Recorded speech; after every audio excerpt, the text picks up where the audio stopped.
The call of the Hogs can be heard all the way to San Francisco. You're listening to Pod at the Palace with Curtis Wilkerson on Inside Arkansas. Good morning, everybody. Happy Monday to those of you who celebrate that kind of thing. Welcome into the Pod at the Palace. All right. Deep breaths, right? Now that the dust is kind of settled, the weekend slate's come to an end, and the beginning of March has been a buzzkill compared to the way it started. We're going to do our best and try to take John Calipari's advice. We'll see if it works out. What did he say after the game on Saturday? He said after 8 grinders throughout the course of February in a row, like they've had, they were due for a dud. What did he tell the guys? Burn the tape. Forget it. Move on. Turn the page. Well, I'll tell you what, after the weekend I had personally, I'm all for that. I am. As for the Razorbacks, yeah. Burn the tape, burn the uniforms, burn the memories. Hey, let's act like that didn't happen. I'm good with that. What the heck was that, by the way? Even a couple days past it, it's hard to really wrap your hand around it, right? I mean, were they out of gas? The short turnaround with the short rotation, was that too much for them? Maybe so. I mean, I will at least agree at this point that, you know, after having to get up with so much urgency, with the stakes so high in every game, you know, over the course of the past month, maybe it's not that surprising that they cratered some. Like at some point it felt inevitable, especially when you lose another body, but this was a little extreme, right? You got 2 more games left in the regular season. Is the season over? No. Can they get back on track here? I don't know. Probably. It's hard to even speculate, really, because what has the team done all season? When we think that they've turned a corner, they haven't. And when we think that they're dead in the water, they're not. They're just really, really good at proving me and everybody else wrong, for better or worse. And I tell you what, if it's going to continue to work that way, I'll say it.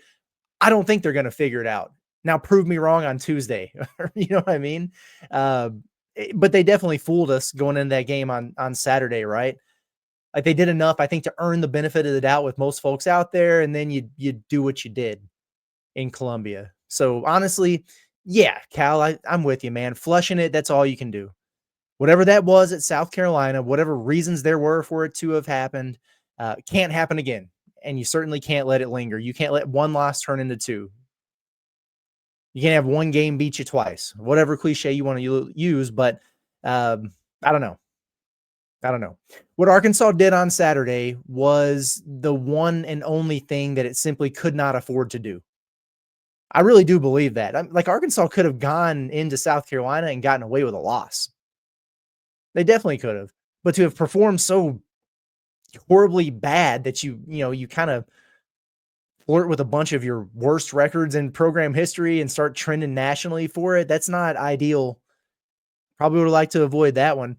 Arkansas can flush it and move on. You can burn the tape, but the Hogs still have to pay the price, and they've got to live with the consequences. So what we need to do today is assess the damage, right? And just kind of reset where the Razorbacks currently stand and what needs to be done to kind of right this wrong, because they can do it and they can still get to where they want to be. But the truth is the path just got a lot more complicated, and it's unfortunate because you look at it through whatever lens you want to look at it at, and it's just a quad 2 loss on the road, right? It's not the end of the world. Well, no, it's not the end of the world, but it's not quite that simple.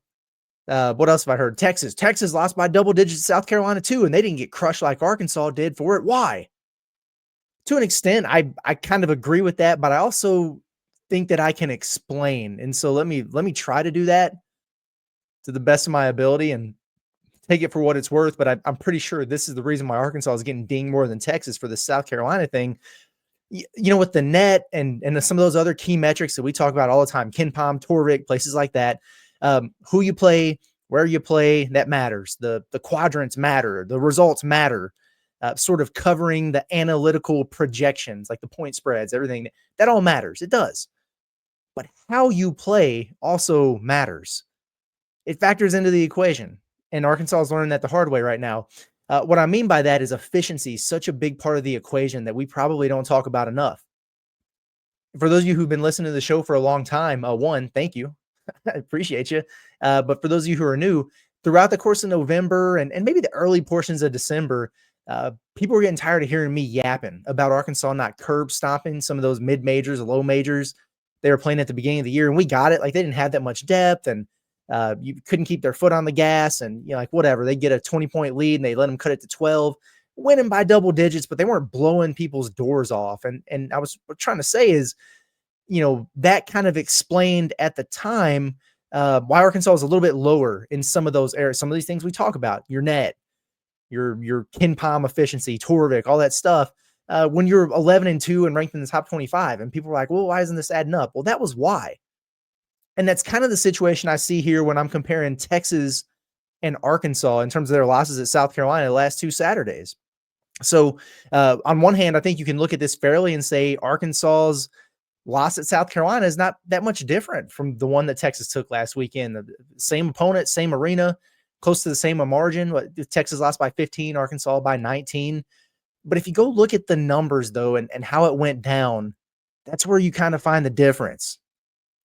Unfortunately, Texas, obviously, they didn't play well. They got beat 15. I think they were down by as many as 22. But at the end of the day, you go check it out, and they still shot about 44% from the field. And, they were over 30% from the three. Not great, not bad. Only a dozen turnovers. Okay. And South Carolina didn't really have any extremes either. On the other end, they just beat them. So while they took a 15-point L, if you look at where Texas ranks like in offensive and defensive efficiency over there, they still kind of perform fairly close to their norms. So they didn't have a crazy drop off because of it. Arkansas, on the flip side, had what was visually and statistically its worst performance of the season against this not very good team that they played. So on the flip side, you go look at Arkansas's numbers from that game, and they were so far out in left field that it completely nuked their efficiency margins, especially on offense. And that's really, really hard to do at this stage of the season, because the bigger sample size you have, like the more games you play, the less one game or one result should impact it. The only way it can is if it's that big of an outlier that it drags you down. And that's what this was for Arkansas. And that's why it pisses me off so much that they just completely no-showed. It's not about the loss. It's about the way it went down.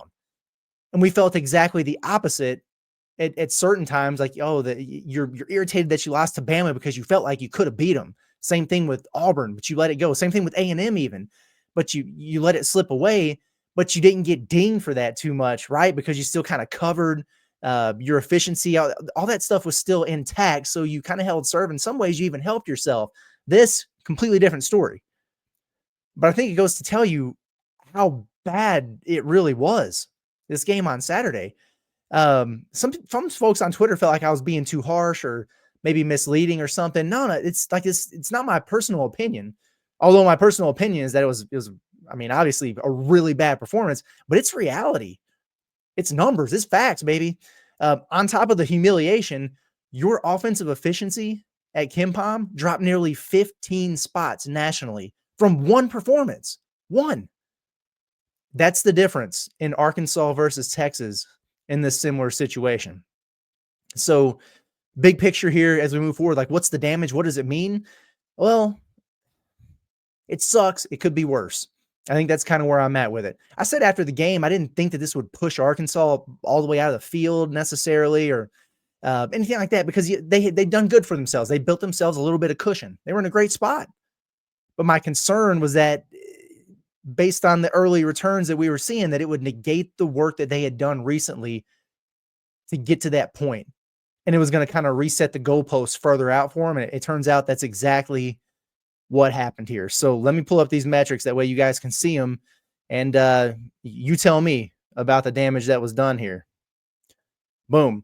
17-12, 6-10 in the SEC, not where you want to be, but still could get to a spot that's good enough. That's NCAA tournament worthy. You're not there right now, I don't think. Still work left to be done. You dropped 7 spots in the net rankings. That's a lot, man, for one game. Think about that for a minute. You didn't even move for beating Texas, right? Like, what did they get? Like 3-spot bump or something for beating Missouri, a top 15 team. You get a top 15 win, you move up 3 spots. You get your doors blown off at South Carolina like that, 7-spot drop in the net. That sucks, man. It took Arkansas a while to get to where they were. And now they're right back at square one. KenPom, a 6-spot drop. That's actually not as bad as it was. Right after the game, Arkansas had dropped all the way to 45th. But then the other results on Saturday happened, some stuff on Sunday, and now here we are. BPI, not as bad of a drop. 7 spots at Torvik. That's tough, man. That's not where you want to be. Your strength of record goes down 4 spots, which is not where you want to be. Wins above bubble. We talked about how important it was for Arkansas to get inside the top 40, and they did that. And then one result is all it took. And now look at you. And let me get this ticker out of the way real quick so you can see the KPI dropped 8 spots. And that was the one metric that was really killing Arkansas, that they're having a hell of a time getting inside the top 50. And those 2 wins did a world of good for them. And now look at you. You drop 8 spots and there you are. So not ideal, right? Not ideal. At least you got some help from the bubble. We'll talk about that. But I mean, it's a pretty sharp punishment for your crimes in South Carolina. You're fortunate that some of the results that happen. Oklahoma now is in a position where I feel like they've got to sweep this week after losing at Ole Miss. And we'll talk about them here in a little bit, but they got 4 wins in the SEC. I know that the selection committee doesn't look at that, but that means you have 4 wins since January 1st. They've got work to do. They're in trouble. Texas is majorly screwed after getting blown out by Georgia at home. Now, it was good for Georgia, obviously, but that's not good. Not good news for Texas. Good news for Arkansas, though. That was a worse loss than what Arkansas had, in my opinion. Like right now, Vanderbilt, they're officially locked after beating Missouri. Georgia, I think, is slightly above Arkansas, depending on where you look. Like they're neck and neck with each other. They're kind of like where Arkansas and Texas was this time a week ago. The Razorbacks and Georgia. But I do think the Hogs are safely ahead of Texas and OU for the moment. Elsewhere, Nebraska losing at home to Minnesota. Remember we talked about that on the bubble hate watch going into the weekend, that if they lost to Minnesota at home, that they were going to be in real trouble. Well, they did it. That is a worse loss than what Arkansas took at South Carolina, believe it or not. Minnesota is a worse last place team in their league than South Carolina is in theirs. And they went in there and took out Nebraska at Pinnacle Bank on their own floor. Tough selling. SMU, I think, is officially eliminated now. They did lose to Stanford. Cincinnati, who was kind of knocking on the door, I think they are done for with the at-large consideration after losing at Houston. Like maybe they'd have to win out this week and then make it to the Big 12 championship or something. So they didn't help themselves. North Carolina, Villanova, Xavier, all within range because they picked up wins. Xavier picked up a good one over Creighton. The other guys just beating teams they're supposed to beat.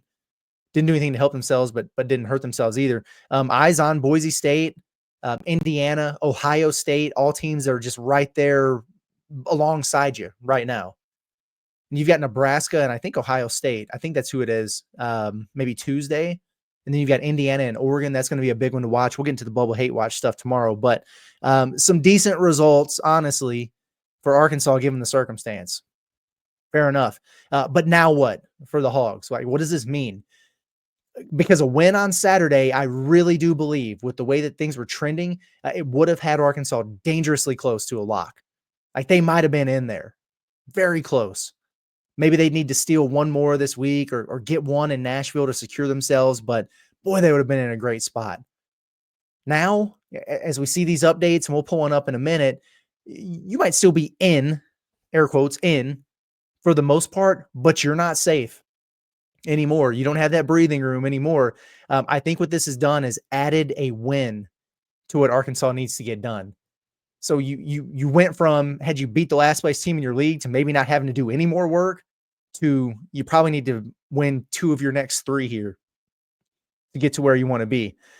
Tuesday at Vandy will be a game changer, it feels like. If you don't get that one, then Mississippi State at home, it's a must. It's a must win. And let me tell you why. 0-2 right here, probably it likely has you NIT bound unless you really did something crazy at the SEC tournament, but they only take into account so many of those before they have the bracket put together. But my point is, if you take 2 losses now, that gets you to 14 going into the SEC tournament. You lose another one, you get to 15. And that's a big no-no number. The 15 loss number is not one you want to have, historically speaking. Now, we've seen some teams who make deep runs or whatever in their conference tourney. I feel like I remember a 19-15 getting in before. Rare. that a 15-loss team gets in. And Arkansas's got a decent enough resume with some high-quality wins, but they don't have, I don't think, what they would need to get in with 15 losses. The other thing is 4 games above 500 is a pretty key barometer that we've noticed over the years. So you're at 17 wins right now. If you lose these next 2, you'd be at 17 and 14. So you'd be in a position where you'd need to win at least 2 to get in the SEC tournament to get yourself to that 4 games over 500 mark if you wound up taking an L before it was all said and done in Nashville. So splitting this week, in my opinion, my educated opinion, is an absolute must for Arkansas. Got to have one. And I think between the last 2 in the SEC tournament, 2 wins might be enough to get you into Dayton, right? Or the 11 line, but you're sweating bid stealers here heavily. 3 weeks, though, is going to be a lock. And what I mean by bid stealers is like teams who, those lower level conferences that, their best team would get in anyway as an at-large bid, but you need them to take that automatic bid. You don't need a 2 big league. So like if Memphis doesn't win their conference tournament, well, they're still going to get an at-large bid. They're going to steal one from somebody because they don't get their auto bid. Drake, for example, in the Missouri Valley, they're 27-3. They'll probably win their conference tournament. Fine. It's a 1-bid league. But if Bradley or Illinois State or somebody knocks them off, then Drake is going to be one of those teams that might steal an at-large bid from you. And they're not the only ones. VCU in the A10 is one to keep an eye on. There's a handful. We'll get into that because conference tournament play is starting this week. But now you got to take bubble watch into bid stealer watch, and we got a lot of paying attention to do across the country is what I'm trying to tell you. So, man, yeah, let's say you win one this week, and then you lose at Nashville on Wednesday, right? So they get you to 18. You be 18-14. And that probably leaves you sad on Selection Sunday. Let's see what Torvik says real quick. Well, it has your odds. You guys remember we always look at at Torvik their tourney odds, NCAA tourney odds. And before, here you go again, before the South Carolina game, Arkansas was all the way up at 77% odds of making the field. After the South Carolina game, that has dropped to 45%. Awesome. Great. So a split either way, you can get it, I think. But, whether you beat Vandy and lose to Mississippi State or lose to Vandy and beat Mississippi State, according to Torvik, that has Arkansas in the last 4 byes going into the SEC tournament. So fairly safe from that standpoint. However, that's not your final data point on the schedule. And that's why I say I think you need at least 2. Because if you split and then we carry out that simulator a little bit longer and you have Arkansas losing to either Oklahoma or Texas, who I think are their most likely matchups in the first round, and it has Arkansas out altogether. So they would go from the last 4 byes going into the SEC tournament to all the way out of the field based on these projections with 1 loss in Nashville. So that Wednesday sadness game could really be that if you go there and lose. Arkansas's got to get it done. Or just win both this week. That would be probably the easy way, right? Just beat Vandy, like figure it out. Maybe you catch those guys on their letdown game after that overtime win against Missouri. They've all but clinched an NCAA tournament berth. Maybe they have their letdown moment and you take advantage of them, and then you get Mississippi State at home on senior day. Let's just do that, because I do not want to be sweating this thing out in Nashville, man. I really don't. Okay, I want to show you guys something real quick, and we'll get out of here, because a lot of people have asked me about SEC tournament seeding and what the matchups could look like and everything. There is a simulator that's pretty cool where you can just pick the games the rest of the way, and we've only got a week left, and it spits out the seeding and the bracket for you. So let me pull this up here. Okay, all right, there you have it. So, and you can check this out. It's bball.notnothing.net/SEC. Okay, so bball.notnothing.net/SEC. Pretty cool. So you just go through here and pick these games. I think we like Kentucky over LSU, right? Mississippi State, sure. I think over Texas. I'm going to take Georgia over South Carolina. Maybe I'm crazy. Auburn, I like over Texas A&M. Let's do this with Vandy beating Arkansas, and then we'll take Arkansas winning the home game. Florida, Bama. Not really going to matter that much in terms of seeding. We'll give Bama a nod here. We'll get Florida in the next one. Ole Miss and Tennessee. I like Tennessee. Oklahoma, Missouri. Missouri should take care of business in that one. So then we have Arkansas over Mississippi State on Saturday. Auburn, Alabama. That one's at Auburn. Yeah, give me the Tigers, man. We already gave Bama a win this week. Florida over Ole Miss. Okay. I think Vandy takes care of business against Georgia. Close out the regular season. A&M over LSU. That's not crazy. Missouri, I like over Kentucky. It sucks about Jackson Robinson, man. I hate to see that he's out with a wrist injury, surgery. It's not fun to lose your best shooter or your leading scorer. We've learned that the hard way. Yeah, Tennessee over South Carolina to close. Texas and Oklahoma. I mean, good Lord. Who cares? I mean, I feel like maybe I'm crazy. This game is at Texas. Boy, they look like they quit in that home game against Georgia. Oklahoma, to their credit, they played really, really tough against Ole Miss. They just lost, but they've at least been playing a little bit better. I think Texas is toast, man. Maybe I'm crazy, but let's do that. And then you can play with it however you want to if you go check it out. But then you go to calculate seeds. It has all the seeding lined out there, and you can see Arkansas would be the 11 in this case. If they wind up in a tie, which seems like maybe the most likely scenario with Georgia, Arkansas will have the tiebreaker based on winning that game in Bud Walton Arena. So that's nice. So most likely for Arkansas is 11th, maybe 12th. Heck, if they went out and Kentucky lost out, you would be ahead of them. So like there are a lot of different ways you can play with it. But in this hypothetical, if that happened, then you'd be looking at a rematch Wednesday evening against Oklahoma. Quad one opportunity. Hell, if that winds up being, if it plays out like this and both of these teams split this week and then face each other on Wednesday, that is a play-in game. It's literally the first four.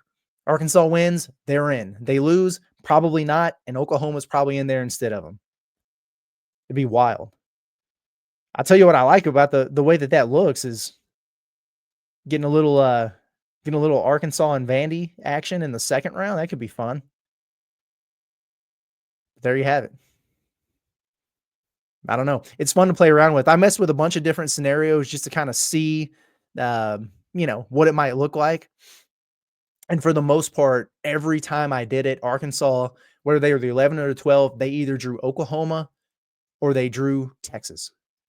And never Georgia, because it feels like it's either going to be Arkansas or Georgia in that 11-12 spot, and which means the 13 and 14 is going to be some combination of Georgia or of Oklahoma or Texas. So you're probably going to get one of the two there, and they're very similar, and it's going to be crazy.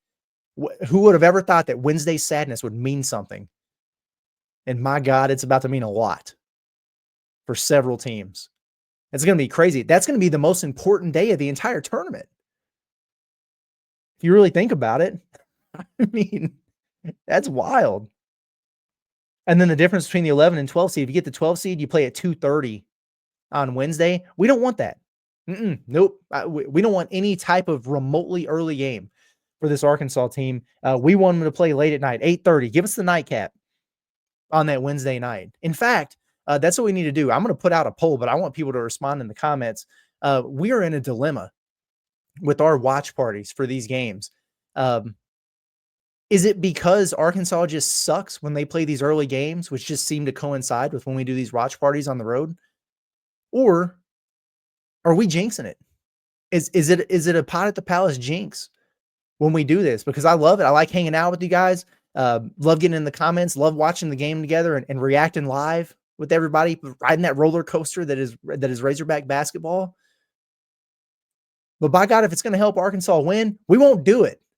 Okay. If you believe in superstition and you think it's a thing, let me know. We'll figure it out. We'll come up with a compromise here. Whatever it takes to get these guys across the finish line and hear their name called on Selection Sunday. But there you have it. A little bit of a longer episode today, but there's a lot to get to because the math has become more complicated and everything has changed since Saturday morning for the Razorbacks. Could it be worse? Yeah, could be. You could be one of these teams on the outside looking in. Right now, you're still in. You just got to stay there. That means you got to win some ball games here moving forward. So we will preview this Vanderbilt game tomorrow and get into the weeds about what that's going to look like.